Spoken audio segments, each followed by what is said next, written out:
The problem is not so much the amount, although that obviously people are starving. It's the way you're doing it. That's what people are criticizing. It is militarized.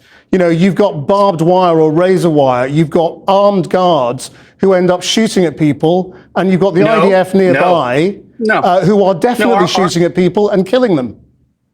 You know, so you can ask a GHF about how distribution site is like the bait in a trap, is what the allegation is. And you're luring people in, and then they're getting killed. Yes, you're doing a good job carrying the water of Hamas, who says the same thing. That's what they are saying. And you are just incorrect. Answer the question. We have never shot. Just answer the question. We have never shot. What was the question? Aren't you the bait in a trap in which over 1,200 people have been killed? No, there have been zero casualties at our sites. We have never fired a weapon at anyone. And in fact, I will tell you, the only casualties, hundreds of casualties near your sites. Yes, you say you want information from me, but you've interrupted every single question. No, because it's totally untrue. That I've been trying to give. I mean, it's very, very misleading to say there have been no casualties at your sites. They may not be literally on your sites where the food is being given out, but the casualties are all near your sites where people are either approaching them or getting away, having got food. So it's very misleading to say that. Those are two different things, and you are being misleading by conflating that, and you keep interrupting me when I tell you that there has been no casualties. I'm stating the fact. The facts are widely known now, that people go to your sites, they pick up food. Tell me the fact. And they either get shot dead going towards the food or leaving after they got food. Now, they may not be literally on the site, but they are near the site. And the allegation from the aid agencies is that you have militarized your operation. You're working in conjunction with the IDF and with your own armed guards, and therefore you are effectively the bait in a death trap. Yeah, so you keep repeating that over and over. We are not. And I would like to point out, are you trying to tell me that the United Nations have never worked with groups like ours or militarized and armed security personnel? Because that's also false. Congo, Haiti, Bosnia, this is the only place on planet Earth that the United Nations has a problem with the way we are distributing aid. The American military in Iraq delivered aid itself, and you didn't hear this kind of criticism of it. So again, I would ask you, do you condemn the agendas of these aid organizations? Of course, every casualty is regrettable and a tragedy, and we push the IDF to deconflict why is the IDF shooting them? You'd have to ask the IDF that. But you're the ones who are working with the IDF. No. You literally said they're in your offices. They're in the operations center because the IDF also works with the United Nations. Have you asked them? Have you had a representative from the United Nations on and asked them why there are casualties all over their convoys, all over social media? Why they can only get 6.5% of their aid? This is quite different, Mr. Fay. You know, this is systematic. Okay. It's happening all the time. Systematic? No, it is not happening all the time. It is not. We have been operating for almost 3 months. And it does not happen all the time. And by the way, this is an active war zone. We are delivering food to Gazans in an active war zone.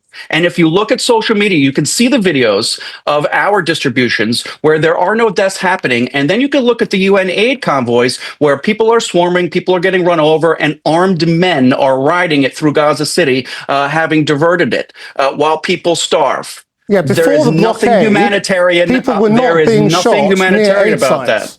Before the Israeli blockade, people were not being shot at aid sites, lorries were not being overrun, people were not starving. Since the blockade, all of that has happened.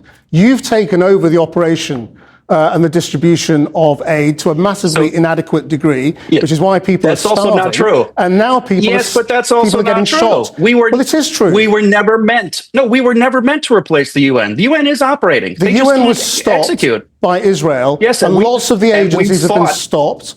And you have been brought in. No, not currently. And you won't say what the truth is behind your organization. That's false. Because the suspicion is that you're an Israeli-American creation to enable the Israeli policy in Gaza. If you'd let me get an answer out, maybe I could answer some of these questions. But that is false. The UN is allowed to operate now. And by the way, during the blockade, we pushed publicly. You can fact check this yourself, and so can your audience. Go to ghf.org or just Google it. We push publicly for the United Nations to also be allowed to operate. We have an invitation to collaborate with the UN. We agree that we are not doing enough. We are not enough. They don't collaborate with you because you break all the rules of impartial aid delivery. You're not neutral and you're not impartial. You're working hand in glove with the Israelis and helping them deliver their policy objectives.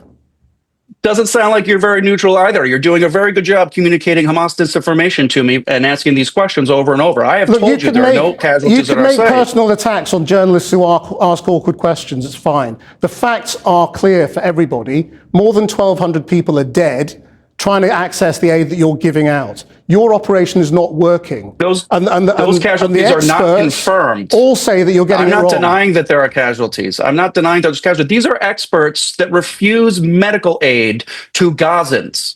We have refused no one medical aid. I have been there. I have seen us patch up kids with cuts and slashes and take care of pregnant women. And like I said, Samaritan's Purse is now distributing medical aid on our sites every single day. And we have never turned anyone away. Samaritan's Purse is a very specific aid agency, and it's not.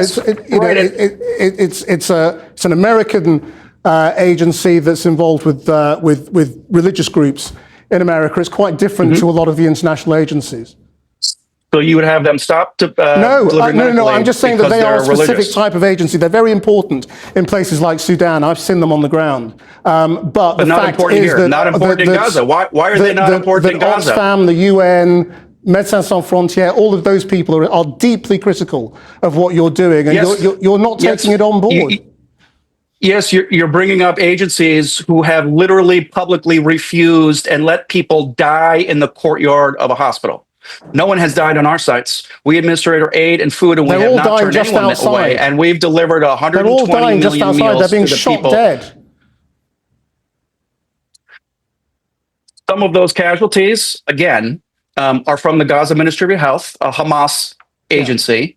The IDF has trouble confirming some of those and can't confirm the numbers that you are using, and neither can we, because we have not been involved in any of those shootings. In which people are starving to death. I mean, you can't get enough. So we are trying to give them food. So I, again, shutting down GHF, which you seem to be advocating for, and the I'm not advocating for anything. I'm trying to ask you why you're making such a mess of it. So, how do you answer a question like that? You clearly have a point of view, and we're having a debate. You're not having an interview. We have delivered 120 million meals to people who need it, which is a fraction of what's needed. United Nations convoys. That is less than one meal a day for the population of Gaza. I've said that over and over again. I have said that over and over again. We agree. We're in heated agreement that we should be doing more.